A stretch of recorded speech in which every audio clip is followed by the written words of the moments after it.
Hi everyone, it's your boy Zach, and oh my gosh, this episode, man, I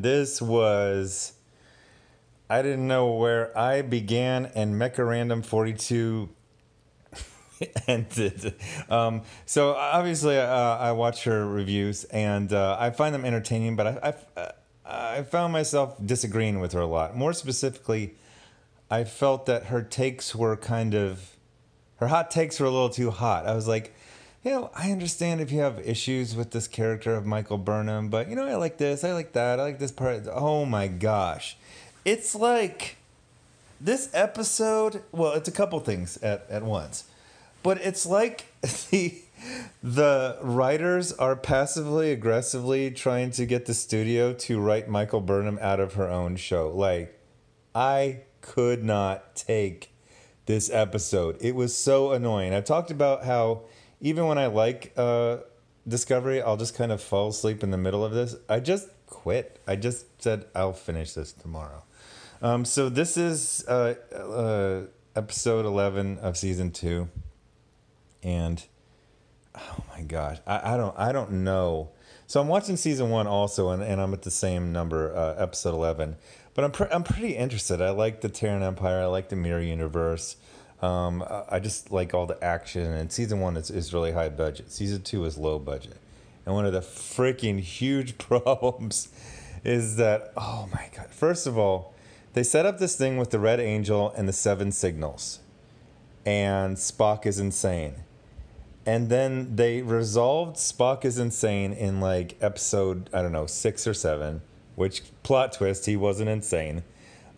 They resolved who the Red Angel was, I believe, in episode 10.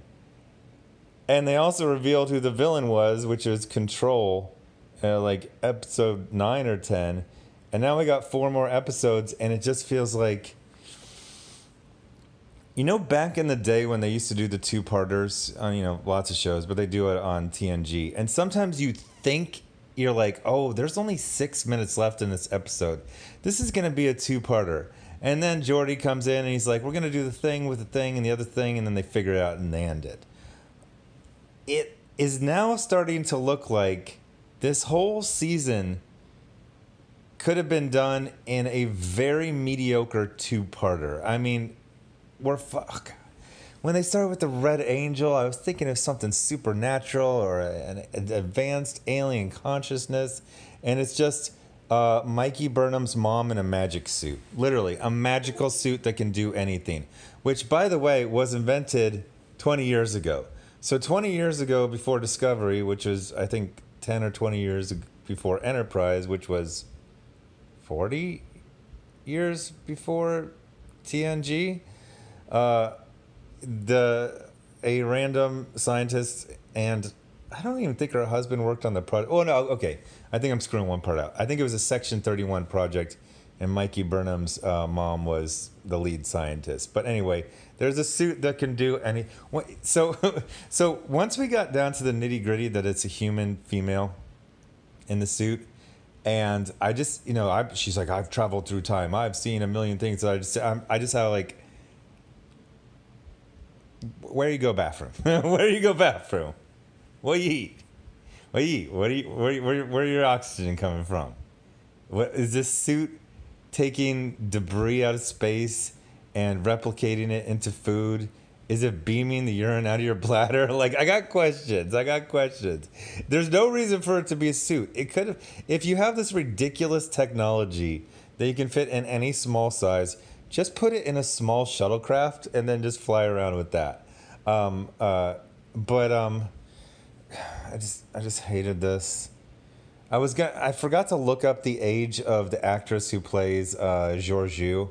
Georgiou was not as annoying in this episode as in others, where they weren't trying to write her some cutesy pie, Joss Whedon-esque dialogue. But oh gosh, Leland, the bald guy, got taken over by Control. Oh, sidebar on Control. They built up for 9 or 10 episodes to the AI has achieved consciousness and it's evil and wants to kill all humans. So I have an idea. I have a question. Does this idea of Control being the big villain wear Lululemon stretch pants because it's basic as hell. I'm not sure if I pulled that joke off correctly, but there's a lot of tropes in sci-fi. Just the AI is intelligent and it wants to kill the humans and also all the non-humans. It wants to kill everything in the whole universe, so it's a giant universe. Okay. An alien an AI becomes aware and it wants to kill everything that lives. Oh God, that's not even. That's a one episode TNG plot. But then it also has the capability to do it. Like they always do this thing. It's like then in its future it kills everything. It's like I don't even think they properly explained why. But I'm willing to skip on the why if you get to the how.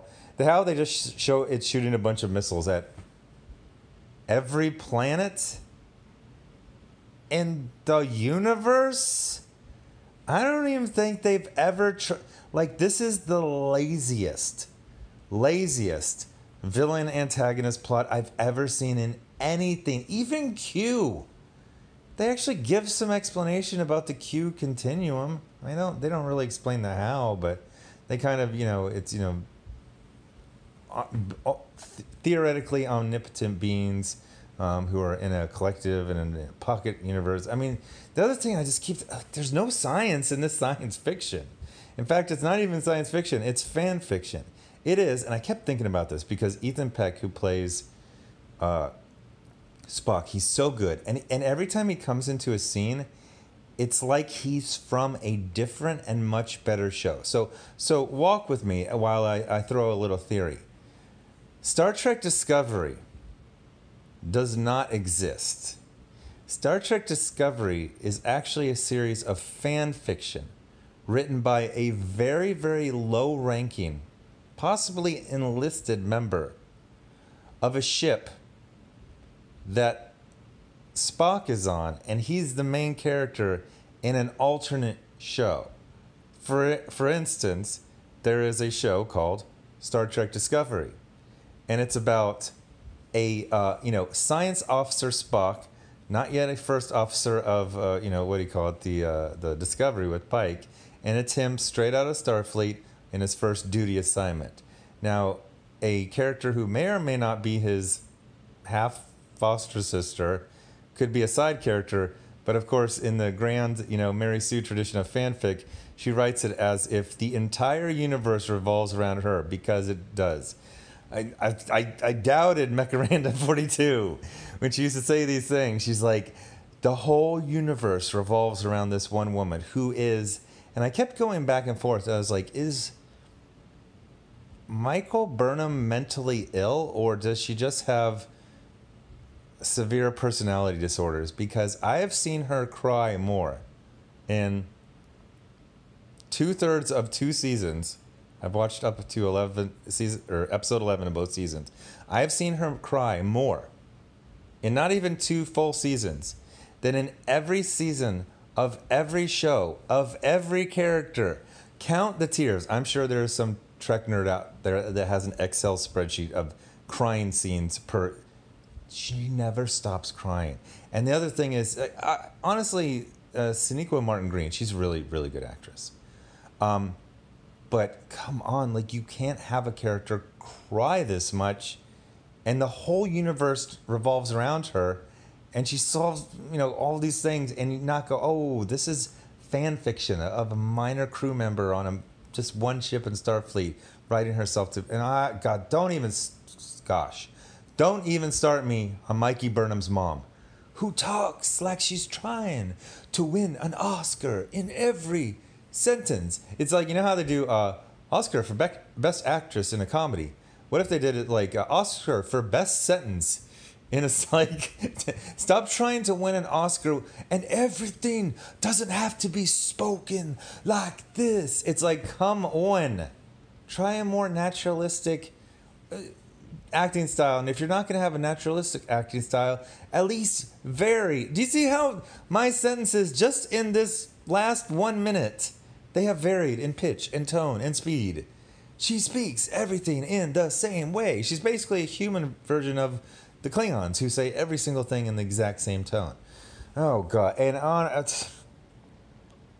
they have this scene where they all figure out how to science their way out of it, which ends with Spock saying, "I like science," which I think actually the actor did a good job, and it was charming the way he said it. But we've all seen this scene in Star Trek where Geordi and Picard and one other person, Wesley, whoever, they're usually in engineering, and they start brainstorming. And there's usually, it's the whole joke, we're going to take the energy from the starboard nacelle and port it through this, whatever. But one of the aspects of those scenes is that usually one person has the lead. Now, when usually someone chimes in, it's basically to say, oh, I understand where you're going with this. Or Geordi will be like, I've got everything I understand, except for I can't figure out how we would phase induce the capacitor. And then Riker, who has fairly solid science knowledge, he can say, he'll basically just jog his memory. He's like, what about the thing you said, about the replicators can replicate themselves into replicating whatever. And then Geordi goes, oh yeah, thanks for reminding me. But it's Geordi doing most of it. So they get into this little confab where it's Stamets, I believe, Mikey Burnham. I usually call her Michael, but I just really hated herself. I'll call her Mikey. The redheaded girl, I'm blanking on her name, Tilly. I think one other person. And they're literally doing this round robin where each of them seems to kind of contribute to the idea equally, or they all understand it equally, and we can't really tell who, because it's just like this kind of circular conversation. It's just awful. Amazingly, the solution to everything is that there's three of them, and there's three of a component, and if they just shoot it all with their phasers, it'll do something. Oh, and Leland is superhuman now because they did to him what the villain in Superman 3 did with turning everyone into robots. And he can fight like 5 Starfleet security officers at once. And then Giorgio, what is she? She's like 60 years old. She's like 5'1", maybe about 95 pounds. She comes there and she's going toe-to-toe with the cyborg. Why not? I mean, freaking Ash Tyler got his ass handed to him in like 2 seconds. Ash Tyler, correct me if I'm wrong, he should have the strength of a Vulcan, or at least the endurance of one, right? No, he just gets totally dusted. And stupid. Like, I honestly just kind of don't want to finish it. Like, it's just dumb. Control is the lamest villain antagonist I've ever seen in a Star Trek anything. Mikey Burnham's mom is really overacting. It's very clear that at one point Mikey Burnham is going to end up in the Red Angel suit. The Red Angel was actually kind of cool in the first few episodes, and they've taken all the coolness out of it. There's only 4 more episodes of What's His Answer's Mount as Pike, and he basically does nothing. Like, his involvement in every episode has been cut in half. Like, episode 1, he's in like 40 minutes of it. He's just nothing. Him and the black guy with the beard who always looks surprised, they have like equal footage. Do you remember the actress who played the robot girl in season 1? And then she switched with another girl because I guess she got tired of the makeup, and the other girl died, and they brought her back in to put. Yeah, that's actually true. It's weird.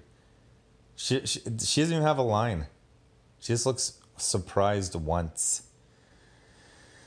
Hugh Culber was in. He's got this white suit. He looks pretty cool. He's totally over being traumatized of being regrown and going insane in the mycelial network universe. This is stupid. My transformation into Mecharanda 42 is complete. All right. They just teleported my soul out of my body. How lame this is. Anyway, thanks for watching, and I'll have another video up soon-ish. Bye.